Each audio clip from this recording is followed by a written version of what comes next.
Today we're going to be learning Shekalim Daf Kaf. This is the Daf for Shabbat. I want to remind everybody, see you on Sunday. Come whether you finished, even if you haven't finished. You're invited. Learn the Daf if you can Sunday morning. We'll be finishing Sunday evening, Israel time, which might be Sunday morning by you, might be middle of the night Sunday by you.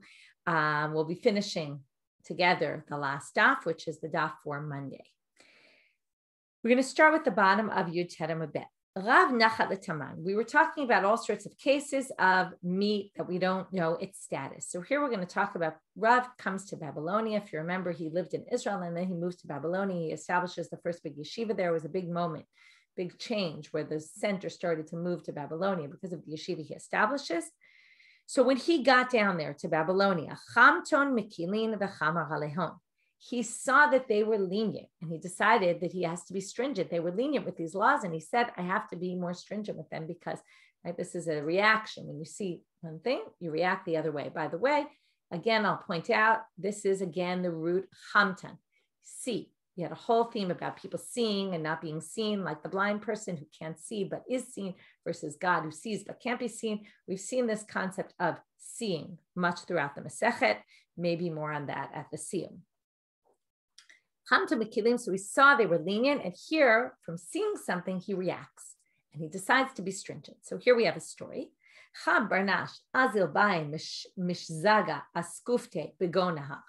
few different interpretations of what he did, but it seems that he went to either wash his hat with maybe some meat in the hat in the river. In other words, wash the river with the hat. Askufte, people think it's a hat. Some people say it actually means piece of meat, and he wanted to wash the meat in the river.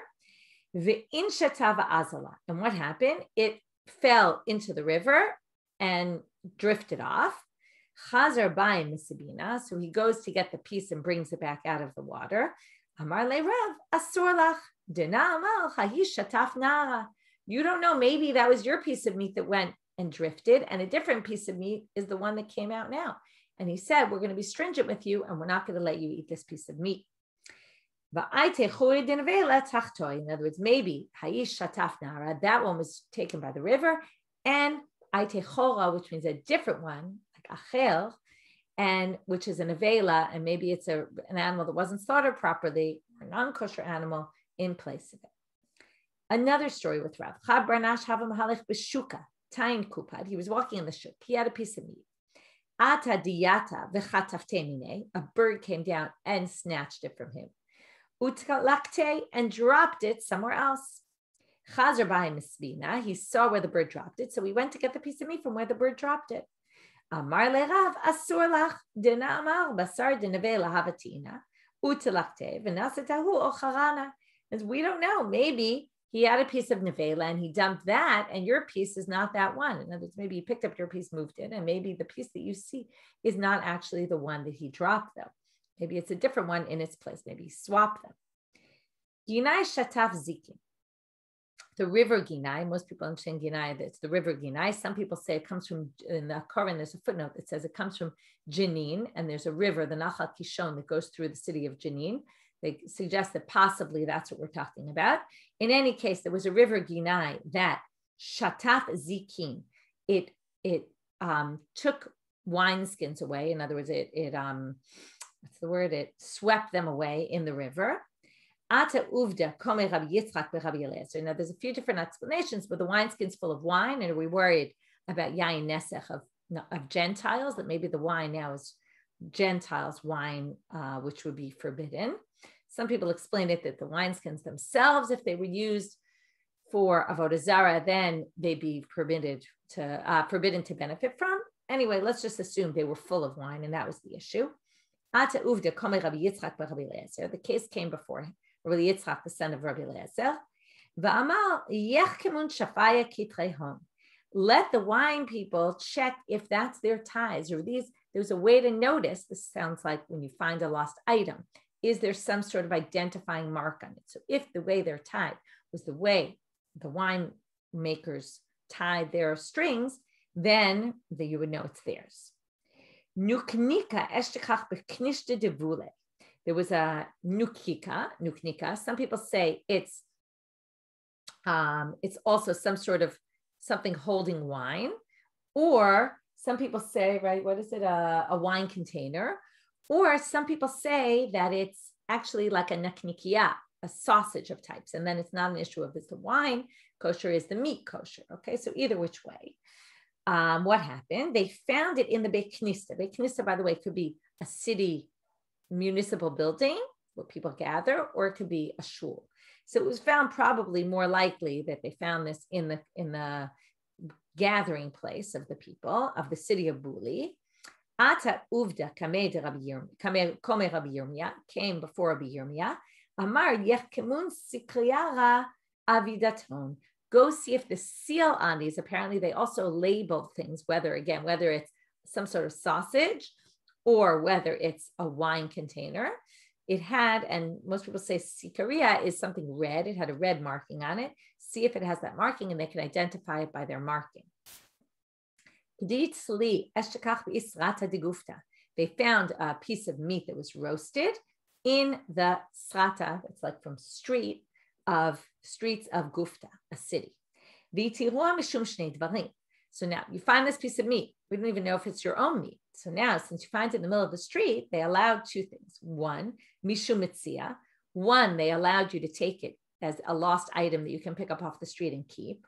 Umishum rov mahalchei drachim. And because most of the pasture buyers were Jewish, and therefore you can assume the meat was kosher. Mishum mitzia, now they're going to explain each one. Mishum mitzia detane hamatzil miyad ha'ari, miyad ha'gayis, mishunat hayam, umishunat hanahar, umiyisratya gdola, umiplatya gdola.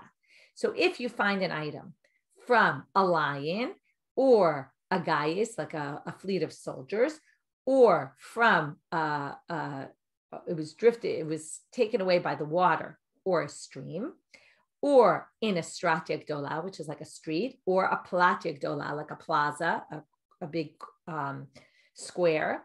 Hare elu shelo. These all you can take. Why? One of the main laws we're going to see, we get to Bava Metzia about taking lost items, is if you assume that the owner gave up and said, I'll never see this again, right? You drop $100 in the middle of the street, a busy street in the middle of Manhattan. Obviously, you can say goodbye to that money. You know that there's no way you're going to find it, even if you come back a minute later. So we assume there's immediate yeush, which means the owner says, I'm giving up on ever getting this back. In which case, if you find that piece of meat, you can assume the owner gave up on it. And then we're going to talk about, well, how do you assume it's kosher? So, right, it sounds strange to us that you would just assume a random piece of meat in the street would be kosher. So now they say, Mishum rov malchei drachim, mishum shchitat nochri. Because we're not, now here, it's not because of slaughtering of a Gentile, but because we're not worried about that a Gentile slaughtered it, because most of the people who pass on the street are Jewish and eat kosher, and therefore we can assume that it was slaughtered properly. So this goes back to all the laws which we discussed yesterday of rov, of majority rules, and when you can assume that it's kosher. Next case, and then before we get to the next case, we get the bottom line of the story. In the end, they find out min debate Rebbe, that it was actually from the house of Rebbe, so it was good. This is interesting. They're confirming, right? It almost doesn't matter what the truth was, because in laws of rov, we follow the majority. It doesn't matter. Even if you find out later that you were wrong, you follow majority. You did what was right. Now, it's true if you find out and you haven't yet eaten it, then you shouldn't eat it. But it almost sort of doesn't matter in laws of Sfekot. Certainly when we've learned this in the Bavli, they never get to the bottom line, what really happened. And here they want to tell you, oh, well, by the way, they were right in what they decided. What's interesting about this is, well, once they found out it belonged to Rebbe, so it was good they said it was kosher, but maybe now we have to return it to Beit Rebbe. Let's say it wasn't eaten yet. So do they have to return it? So this is a good question. If the law tells you you don't have to return it, do you actually, if you find out in the end that it belonged to someone, like if I pick up $100 in the middle of Manhattan, and then I'm talking to my friend later in the day and they say, I was walking on 55th Street and I happened to drop $100, and I say, oh my God, I found $100 right on 55th Street that morning, and it's clear that it was their money. Do I have to return it? So the Rama says that we're stringent. Let me just find it for a second. He says that we're stringent and we ask you to return it. Here, 1 second. It's the Rama. The Rama says that it's better to return it, right?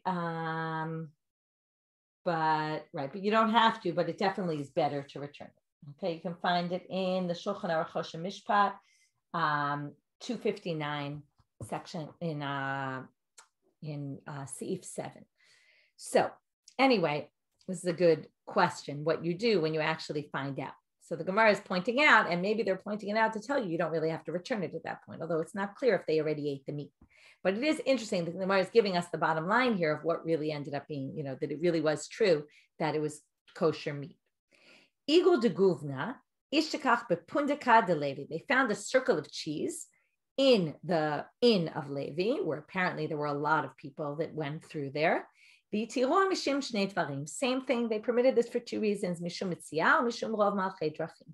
Both in terms of you found it, you can pick it up, and because we can assume it's kosher.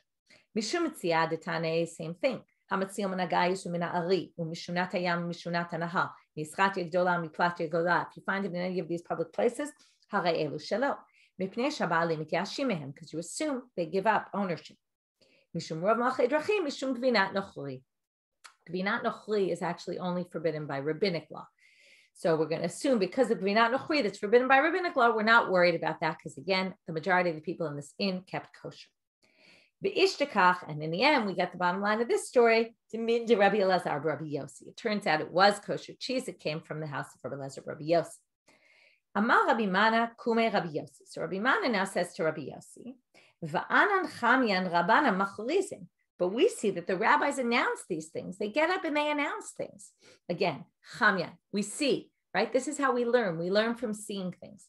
So he says, but I saw the rabbis announcing all sorts of items that don't have simanim or were lost in the middle of, right, identifying simanim or identifiable objects, something that you could say, I know this is mine because it has a little dot on it.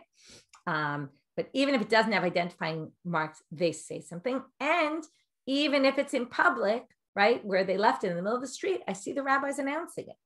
To which, and now there's a little bit of an issue with the Girsaot here, how to read this, but we'll start reading it like this, and I'll show you where it gets a little complicated. Amar le, so Rabbi Yossi says back to him, In havayata mishkach lo nasaft. If you have found one of these items, would you not have taken it for yourself? Rabbi Yonah avuch. Now, how do I know you would have taken it for yourself? Because Rabbi Yonah, your father, lo amar came. He didn't say that. El amar. He would say the following. I know Rabbi Yonah, your father, said the following thing. Halavai kad nishkach nishkach bim piyus ros ulegayo. I hope that when I find lost items, I find them from this area and out, meaning from a public space, so that I'll be able to keep it. So it seemed clear that he thought as soon as you find it in a public space, you don't have to worry about anyone claiming it and you don't have to give it back. The last line is a little bit tricky. Afilu ken eshkach velo nasaf. Even so, he found an item, a lost item, and didn't take it for himself and announced it. Now, who the he is, there's three different opinions, okay? Who are the characters here? There's only three. It could be one of the three. Either Rabbi Mana himself, he didn't accept what Rabbi Yossi said about his father, and he himself didn't feel the same way. Maybe he disagreed with his father. Or maybe even though Rabbi Yonah himself said that, he did say, oh, it's better if we find items that we find them in a way that we don't actually have to return them, but he himself would try to return it anyway. Or a third interesting possibility is maybe even Rabbi Yossi, who was a little bit critical of Rabbi Mana and said, why do you think you need to return this? But he himself was actually stringent and did try to return items. And I think that they're trying to make a point here about, again, there's the letter of the law, and then there's beyond the letter of the law. And one should go out of one's way. If you do have a way to try to return it, you should try to return it. Next halacha, halacha gimel. If you find an animal, now we're going to have, again, cases of what's the status of an item. You find an animal roaming about outside Jerusalem, between Jerusalem and Migdal Eder. So it seems to be, from the Koran, they say that, the Steinsaltz, that seems it's somewhere in between Bethlehem and Hebron. So if you find an animal there, and that same distance all around the city of Jerusalem, we assume that it came from a sacrifice because a lot of animals in Jerusalem were sacrificial animals. And therefore we assume, we talked about all these cases right now. This is the camera zooming in on a different area. Before we talked many times about a person who has an animal and the animal gets lost. Now we're talking about someone who finds one of those lost animals. And now we're going to find something very interesting. So if you find one of these animals, what do you do with that animal? Zecharim olot, nikevot zivchei shlamim, the males, you bring them to the temple. Okay, you find that animal, you can keep it. Now, it's a big question. It doesn't exactly say, do you have an obligation? If I find this animal, am I obligated to bring it to the temple? And we're going to see later that there's going to be financial responsibility that comes with this. So it's a little bit of a question. And not to mention the tircha, the burden of having to go to Jerusalem and sacrifice this animal. But in any case, that's a little bit of a question. It's not so clear from here. But let's assume I don't necessarily have to, but I want to, because what do I have now? I have a free chance to give a sacrifice. I don't have to go buy an animal. It's right here. I just found it. Now, I can't just keep it for myself because it might be an animal that was designated for a sacrifice, in which case we already learned that has kedushat guf. The body of the animal is sanctified. So what can I do with it? So what do? If I find it there, it's chalim. If it's male, I have to bring it as a korban ola. If it's female, I bring it as a korban shlamim, because we've learned already that a burnt offering, an ola, can't be brought from female animals. So therefore, we assume the male was a ola and the female was a shlamim. We're going to question this in the Gemara a little bit. We're going to have some issues with it. Rabbi Yehuda Omer, if it's within 30 days of Pesach, and it's either within the first year, sheep or goat, right, a kid or a baby sheep, right, a lamb, then I have to bring it. I can have to assume it was a Pesach because, as we learned, so many people were bringing korbanot pesachim. Barishona. Now, in the beginning, with the ola and the shlamim, you have to bring nisachim, libations. So now it's true I found this animal, but now I have a responsibility. It's like if I found a telephone. So I find a free phone. It's great. I have a free phone. But let's say I didn't have a phone at all. It's hard to imagine, right? Everybody has cell phones. But let's assume, right, way back in the day when people didn't have phones. I remember when someone I know got a gift as a telephone. Someone gave her an iPhone way back when iPhones were just starting. Somebody gave her a gift. She did some work for them. They gave her a gift of an iPhone. But what happens? So it was a very nice gift, but now she needed a phone plan to support the iPhone, right? In those days, phone plans were expensive and she had to spend extra money, right? This happens sometimes. You get a gift and the gift comes with responsibility, right? Or you get nice jewelry, but you maybe want to pay for insurance for the jewelry. So nothing's free really. So here also, you get to bring the animal as a sacrifice, but you have to bring libations with it. So you're gonna have to spend the money. Remember all the chotamot and they give the money and then they get the libations. So you have to spend money. So therefore, barishona, they would take collateral from whoever wanted to take this animal and bring it to the temple. They said, listen, we're taking an object of yours for collateral until such time as you bring the libations, because you're responsible for the libations also. You have to put money out of pocket. What happened? People would leave it there and run away. And they didn't want that to happen because they wanted people wouldn't take these animals. Then they said, oh, this comes with responsibility. Thanks, but no thanks. And then they ended up, and this goes back to what I said before, that there's an issue of communal responsibility. You see an animal that was probably sanctified, and we don't want to let that animal go wild, and who knows what people will do with it. It's sanctified. So we want people to take those animals and bring them to the temple. And therefore, what did they say? So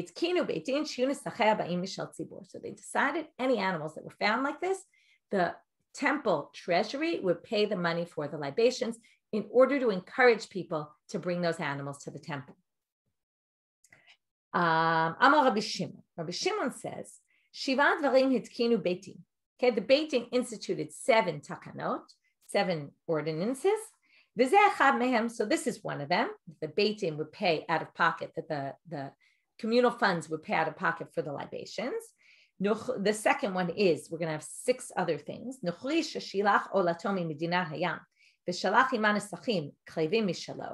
If a Gentile brings a korban ola, sends it from abroad, and sends money for the libations, great.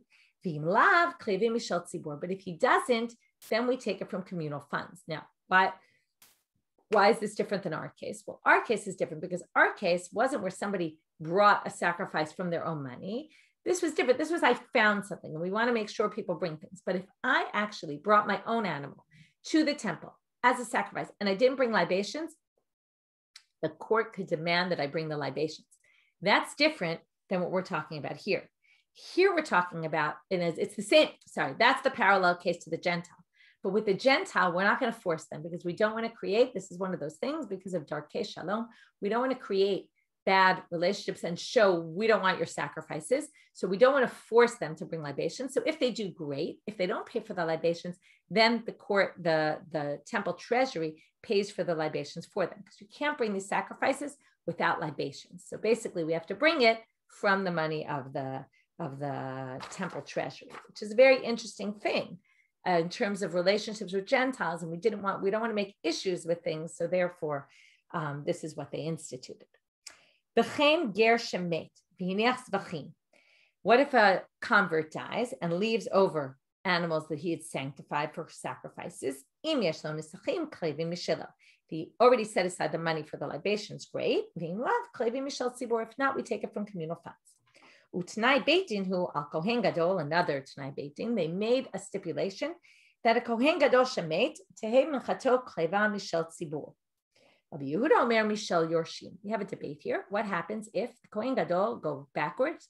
We talked in the beginning of the Masechet about the minchat chavitin of the Kohen Gadol. Every day he would bring flour meal offering, which they would split into two. We'll talk later today about how they split it. They split it into two, one in the morning, one in the afternoon. What if he dies? And he didn't, right? So now what's the question? Until they replace him, where does the money go for this offering that needs to happen every day? So according to Tanakama, the Beitin stipulated that if he dies, the mincha is going to be given by the community. Rabbi Yehuda says, Mishel Yorshim. No, it has to come from his inheritors, his heirs. And it was given whole. Okay, meaning that they would, right, so this means, one second, the shlema, that it would be given as, one second, it was given, right, that's what they're saying, that they would bring the whole thing all at once. When the heirs bring the korban, the mincha, instead of splitting into two, they would do it all together at once. Okay, next. Meaning it had a bit of a different nature to it. It wasn't given twice a day, only once a day. Al hamelach. Here's another takana, another thing that they instituted. The salt and the eitzim and the wood, sheyu kohanim neutim bahem. The kohanim could actually use these when they had to burn offerings. There were things that were given to the kohen. So when they wanted to cook the meat that they were given, the sacrificial meat, the parts go to the kohen. They could use salt from the temple and they could use wood from the temple to cook that meat. Okay, that was something they decreed. And most of the people say we were only talking about kodesh kodshim and not kodshim kalim. Not things that could be eaten in Jerusalem, but the ones that had to be eaten in the temple, they were allowed to use items from the temple to cook and flavor their meat.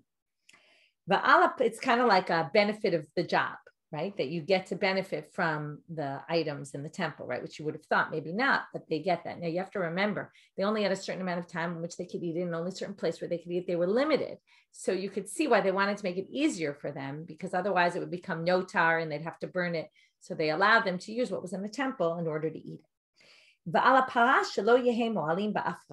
the para aduma, they designated, the para aduma is a little bit weird because it's not exactly a sacrifice. And what they're going to say here is the para aduma isn't sanctified in its body like most sacrifices, because it was, in the end, they burn the para, right? That's what they do with the red heifer. And because of that, the ashes from it don't have a law of me'ilah, that they're forbidden for to use. Okay, that's sacred items that have, basically what they're saying is they determined that the para aduma was only what we call kedushat damim, only its value was sanctified, not its body. If you remember, we talked about the pairs of birds. So again, people would put money in the kuppah. We saw that before about the shofar for the kinim. And then the kohanim would buy the birds, the pairs of birds, and they would then sacrifice them. You could also bring your own birds. But what if something happened and they got disqualified? And it was really the kohen's fault generally when that happened. So the question is, who's responsible? We have to replace it. So it says here, no,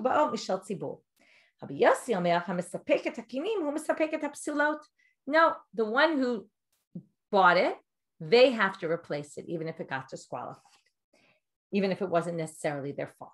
Okay, now we're going to have some explanations about this first case. So let's go back. We said if you find an animal outside of Jerusalem, what do you have to do?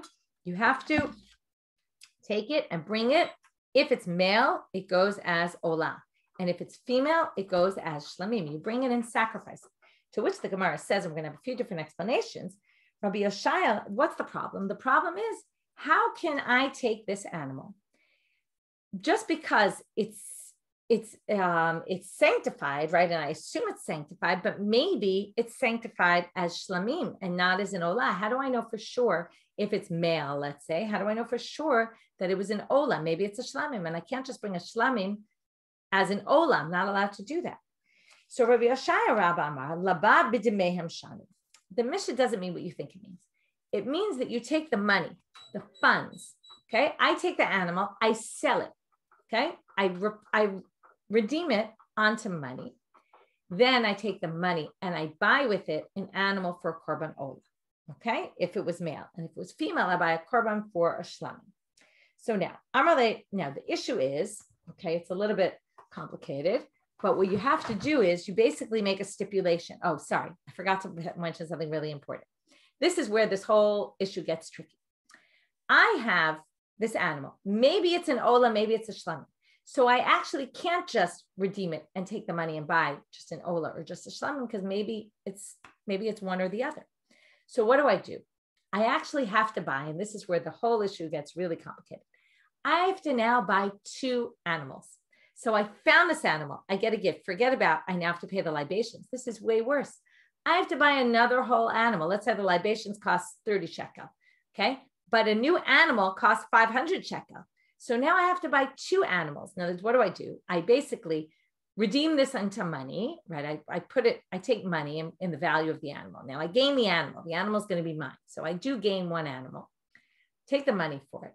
I buy now with that money 1 animal. I now have to buy a second animal out of pocket. And then I basically say, if the animal was really designated as an olah, then the sanctity of it will go on to this korban olah. And if not, the sanctity, if it was a shlamim, a peace offering, then the sanctity will go on to the peace offering. And then the other one will just be a voluntary offering, because you can do voluntary offerings, no problem. So now, Rabbi Yochanan doesn't like this. We're going to see in the end 3 explanations for how to do this. So the first was Rabbi Yoshaya Rabbah, who said what we just explained. Rabbi Yochanan says, he says, what are you talking about? How can you possibly take this animal and redeem it into money? You're not allowed to do that with animals. We've seen this all the time. An animal that's sanctified is kedushat haguf. Its body is sanctified. You can't redeem it unless it gets a blemish. So how can you possibly turn it into money? So therefore, what does he say? We just assume it goes by majority, which is im rov zcharim olot, im rov nekevot zivchei shlamim. Right? You can assume the majority of the males are korbanot olah. You can assume it's an olah. The majority of females are zivchei shlamim. So now, to which the Gemara says, what are you talking about? Which sounds like he's saying you can just sacrifice the way we understood the simple reading. Sacrifice the males as olot, sacrifice the females as shlamim. Perfect. And we go by majority, to which they say, but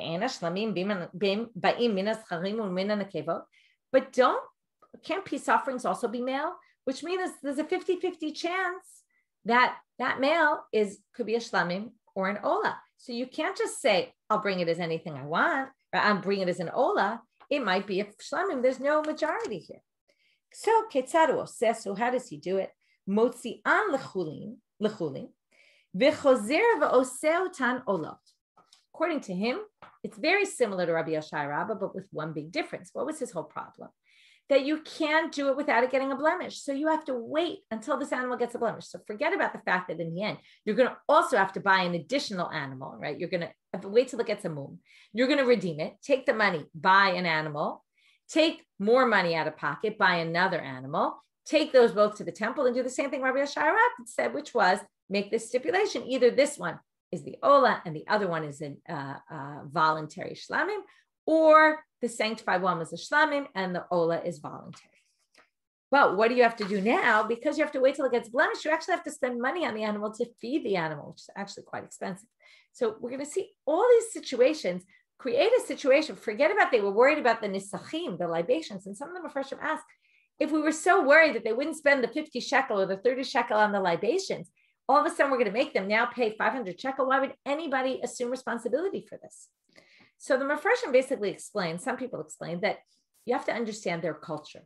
Their culture was they love to bring sacrifices. And so it's hard for us to understand. But if you had this opportunity to bring a free sacrifice, right, then yeah, so you'll pay for another sacrifice, but you get two for the price of one. So it's worth it to you, even if you have a few extra costs along the way or a bit of an extra burden. In the end, you gained a whole extra animal to bring as a sacrifice, and therefore you might end up taking it anyway. So you have to kind of see it through that lens. Otherwise, it really is hard to understand. Here's a third explanation. He says, no, it's like what you said before. Tanai beitin hu ala motarot sheyikrevu olot. We saw this on Daf Yutet. That I think it was Yutet, right? Yesterday's. That it's a tanai beitin on extra money that you can use it. We just assume it always goes to Ola. That's like a default option. Kain atamar uf. Thus, you could say here, ufhacha tanai beitin hu ala ovdot sheyikrevu olot. Likewise, we make it's like a court stipulation, which means that when someone, we don't know whose animal this was, but when they designated it in the beginning, they designated it knowing that if something were to happen, if it were to get lost, it would end up being sacrificed as an olah. So it's not like we're switching. The whole question started, how could you take something that's supposed to be a shlamim and bring it as an olah? You can't do that. But you can, if it was stipulated from the beginning, that, and you don't even have to have stipulated it. When we say tanai beitin, it means anyone who does this, it's as if I take an animal and say I'm bringing it as a shlamim, it's already built-in stipulation, even if I didn't say a thing, that if I don't sacrifice this for whatever reason, it will be sacrificed as an olah. That's why I can bring the males as an olah, and then the females obviously as a shlamim, because there is no olah by females. So that's a third explanation. And according to that, you don't have to do anything. You just sacrifice it as is, and then you don't have to bring two, and it's a much better explanation. Much better because the person doesn't have to take any money out of pocket. Isn't this mezid though? This is the stipulation about if you have extra money left from a sacrifice or from something, then right there it was motarot of, I forget what it was the motarot of, but it was the extras of money that was designated for something. That's one thing you got left over. You didn't intend for that to happen, or the animal got lost and then found. This, you're on purpose saying, I'm moving this, right? That's not the same. This is an amazing action where I have this animal, I know it's doubt, and I'm basically saying, I'm going to make this an olah. That's not the same thing. But because we view this as a stipulation, it was said actually made from the beginning, we therefore say that it's actually okay. Amar Rabbi Yasa. When I was in Bavel, before I got to Israel, when I was in Babylonia, Shamat kal Rav Yehuda sha'al Shmuel. I heard Rav Yehuda asking Shmuel, Hiflish shiklov hamet. What if you designate? Now we're moving topics.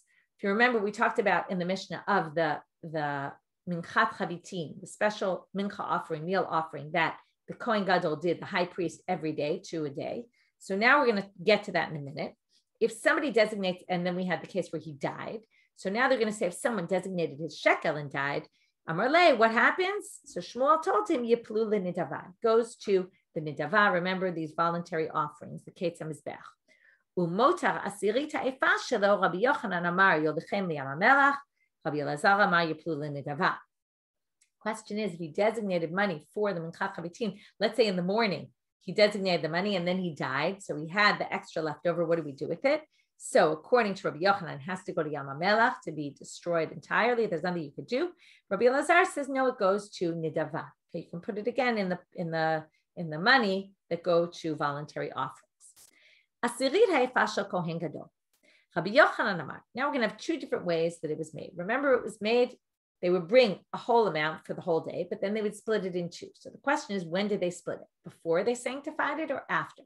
How did items get sanctified? By putting this mixture into a kli sharet, a holy vessel in the temple. So Rabbi Yochanan Amar, chotzeo tava acharkach mikadsha. First you would split it into 2, and then you would sanctify each one in its own utensil. Rabbi Shimon ben Lakish, mikadsha v'acharkach chotzeo. Shimon ben Lakish says, first you would sanctify it, then you would split it. I should just point out that in Menachot, there's a very similar debate. Rabbi Yochanan and Rabbi Elazar, And Rabbi Yochanan comes out saying what Rish Lakish says here, and Rabbi Elazar says what Rabbi Yochanan says here. So there's a bit of a debate, a question about how that works out. I'm just going to raise it as a question. Matnita pliga Rabbi Yochanan. It's a mission that seems to disagree with Rabbi Yochanan. It says, Makriv mechza umechza aved. What if you sacrificed half and then the other half got lost? Patarla sheken afilu ma'ot. Okay, so now what's the issue? The issue is that if you sacrificed half and half got lost, okay, you have to read the rest of the Mishnah there. Okay, so the Mishnah there says, I'm just going to open. If you, okay, so here's the Mishnah. You have to read the whole thing, otherwise it doesn't make sense. Kohen gadol shemevi mechza shacharit vamet. Okay, he gives half and then he dies. Uminu kohen gadol. This is in Menachot Afnun Amud Bet. And then they put a new Kohen Gadol in his place. Minu acher tachtav. Okay, our Mishnah was a case where they didn't put anyone in its place. And then the question was, does it come from the public funds or do his heirs need to spend the money? Here it says, so if they put someone else in place for the afternoon, he already brought the morning one, but now we're left with half of his is left over from the morning already. And now what happens with the afternoon? What do we do? Lo yavia Kohen Gadol hasheni chatzi saron mibeito. The new Kohen Gadol for sure has to do it. The question is, does he bring only half? Or does he bring, there's no such thing as a half, and you have to bring the whole amount, and we only sacrifice half. So that's what we say. He brings, lo yavi chatzi saron mibeito, the lo chatzi esrono shel rishon, and you don't bring the last half of the first guys, but the one who died, ela mevi saron shalem mibeito v'chotzeu. Okay, you bring, now we're going to explain. You bring half, you bring a whole amount, you sacrifice half. This is now we get to the words in our Gemara. Makriv mechza, umechza aved. Sorry, they said before it gets lost. No, the other half has to be made lost. In other words, you can't do anything with it. It's a loss, basically. You take a loss on it. So you have to bring a whole amount. Now, if Rabbi Yochanan said, you only have to bring, what did he say, right? You sanctify each one separately, it should be no problem for the second Kohen Gadol, the new one, to just bring a half portion. So how does he explain it? What did he say? Even money that was designated for the Minchat Chavitin has to go to Yam HaMelech. Remember, that was the motar. Motar Asirid Aifa, as we saw before. And therefore, here also, that's why the extra has to be sent, even though, and that's the question, I should have specified the question a little better. If we're going to assume that you sanctify them each separately, then when he brings, he actually might still have to bring the whole portion, even if you sanctify them separately. But the assumption is, why would you have to have it get lost? Only because anything that's kedushat haguf that you sanctified has to be left, right? You have to make it lost, like entirely destroy it or something. That would only happen if you sanctified the whole thing together, because let's say I need to bring, I'm the second Kohen Gadol, I need to bring the whole portion, but I only put half in the Kli Sharet according to Rabbi Yochanan. So the other half isn't sanctified. Yes, its value is sanctified, but I should be able to redeem that. I shouldn't have to say avad. So therefore, he says, no. Even Rabbi Yochanan agrees that even if it's just the value of it, it still has to be sent to Yam HaMelech, and that's why. So it doesn't actually contradict. Next source. Matnita plige al Rabbi Shimon ben Lakish. So now we bring a source that goes against Rabbi Shimon ben Lakish. Nimtzeu shnei chatzaim krevim u'shnei chatzaim avidim. Okay, so now that Mishnah over there in Menachot ends with saying, so in the end, what do we have? Two halves get brought, and two halves have to get lost. Half, the second half of the first Kohen, and the second half, right, and the other half of the second Kohen. Betane Allah, now that's not yet contradictory, but there's a Tosefta about this Mishnah, which says, Mechza Rishon, okay, so now it says, Umechza Sheni, what happens to those halves? They have to get lost. Ti'uvar tzuratam b'yetzu lebeit hasrefa. You have to leave them till they kind of rot a little bit. They change form. Sometimes we said that means just leave it overnight even.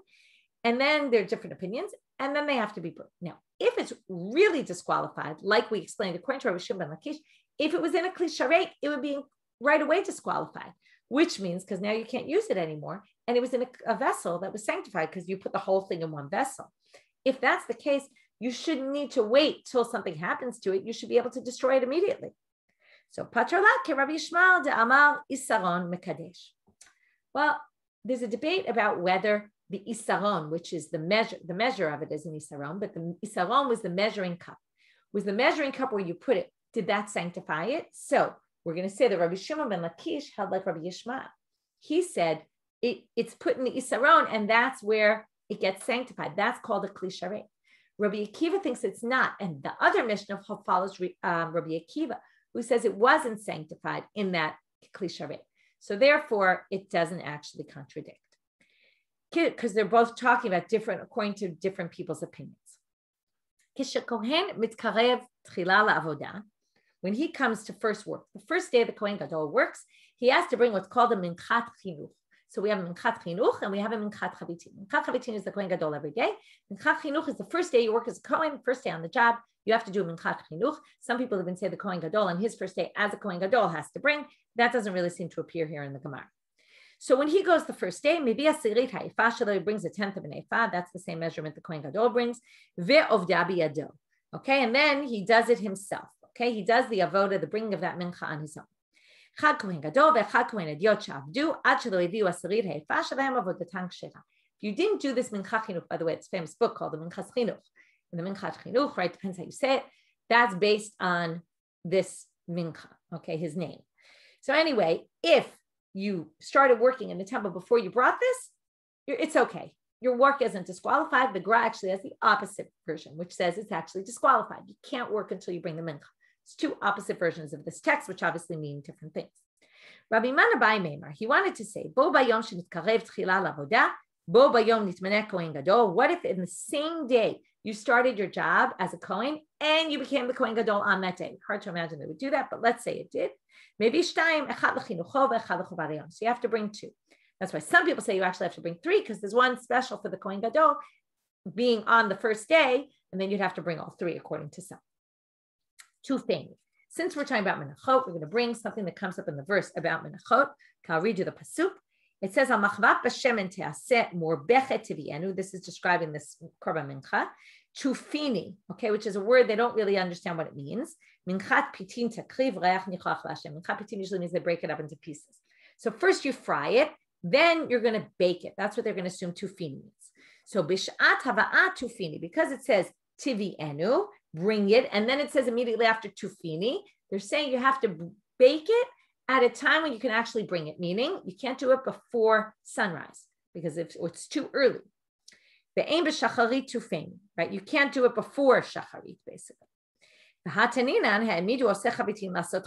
it says they bring the oseh chavitin to do the chavitin, to prepare as mincha, and there it's talking about an earlier time before sunrise. So that was to heat the water that they would use to knead the dough. He would start preparing the dough, but he wouldn't be able to bake it until later. Tufini, another explanation. Rabbi Yaseh b'shem Rabbi Chanina says, he would first fry it, as we said, and then bake it. Rabbi Acha b'shem Rabbi Chanina, it was the opposite. First he would bake it, then he would fry it. Tufeni, how do you explain it from the words tufeni? Tofena na. Okay, you should bake it. The first explanation is, from the first one is, first you fry it, because it has to be tufeni na when it's already, remember na by Pesach, normally na in Hebrew means raw. In Pesach, you can't do the korban raw, it meant partially cooked. Here you also see it means partially cooked. You have to bake it na. That's what tufini, not nimi na, like from the word na. So you have to bake it when it's partially cooked. So now they say, tufeni, Rebbe Omer, tufeni na'eh. You have to bake it when it's nice, not when it's burnt from frying it. And therefore the frying has to come second. Rabbi Dosi Omer, tufeni riba. Here's a different explanation. He says riba, meaning you have to bake it a number of times, which some people say means you have to do both. Bake it before frying, bake it after frying, and also and it's before the frying and then after the frying. You actually have to bake it twice. Atin ilim palgbata, kehenim palgbata. Okay, now these explanations go. This machloket is based on a different machloket, right? Manda amar tufeni na'a. It goes back to the previous machloket that we just saw about Rabbi Chia and Rabbi Yossi about which order you do it. They match up, as we already explained. Manda amar tufeni na'eh is like the one who says ofeh v'achar kach mitagna. Manda amar tufeni na, tofena na, to it partially cooked, is like the one who says kemanda amar mitagna v'achar kach ofah. You fry it and then you bake it. Lo sof davar shemet, ela afilu nitma, va'afilu, okay, lo sof davar shemet. Lo sof davar shemet means it's not only if the Kohen Gadol dies that we have to have the kids pitch in, right? Or maybe the tzibor, that there's machloket. What if, okay, now they want to know, well, it's not only that, it's also in another case. So what's the other case? Is it ela afilu nitma, even if he becomes impure, then what happens? Who has to bring it, right, instead of him? Or if there's a different Kohen in his place, we do that whole thing that we said, if a new Kohen comes in its place. So is that, or afilu nitchami mumu? We're talking about something more permanent, that he won't ever come back to his job. Maybe if he will come back to his job, maybe we just continue. We bring the one that he brought in the morning, we bring his afternoon one. Tani Rabbi Yehuda ben Pazi, Debar Delaya, from the place of Delaya, to afilu nitchami mum. He says it's only if he's really going to be kicked out of his job entirely, not if he's coming back. How do we know if he dies? And they didn't bring anyone else. We saw this opinion in the Mishnah that you bring it from the heirs. Okay, the whole verse, I'll read it to you. The topic here is this mincha chabitin. So it's the Kohen who comes in place of mitachtav mi banav, also his sons. So there you see, his sons have to bring it. Maybe you could bring it in parts. Talmud lomar ota kula amarti divrei Rabbi Yehuda. So he says you can't bring it in parts. It has to be brought as a whole, right? This is right. You could have thought they might have brought it, but when it says mi banav takliv ota, they say ota whole, not in parts the way the Kohen does it. That's where we get the halacha we saw in the Mishnah. Rabbi Shimon Omer ein haba ela mishal tzibur. He says it's communal. Shene'emar chok olam. Misha brit kutalo. It's a chok olam. It's a law for the one who had who was commanded, not his son. And then it says kalil taktal, kalil lahaktara. The entire thing gets burnt. Now, why is that important to say? Because if you bring it mishal tzibur, why does the whole thing get burnt? The whole thing gets burnt because any mincha a Kohen brings, we already learned this, it gets entirely burnt. Now they say, but what if the community brings it? Then maybe it doesn't get entirely burnt. So therefore, the pasuk has to tell you, Kalil Toktar, no, it actually gets entirely burnt, even though it's not only the Kohen's offering. This will end for today. We'll pick up, have a Shabbat Shalom or Shabbat Tov to everyone. We'll pick up on Sunday with the second to last daf, and then Sunday evening with the seal.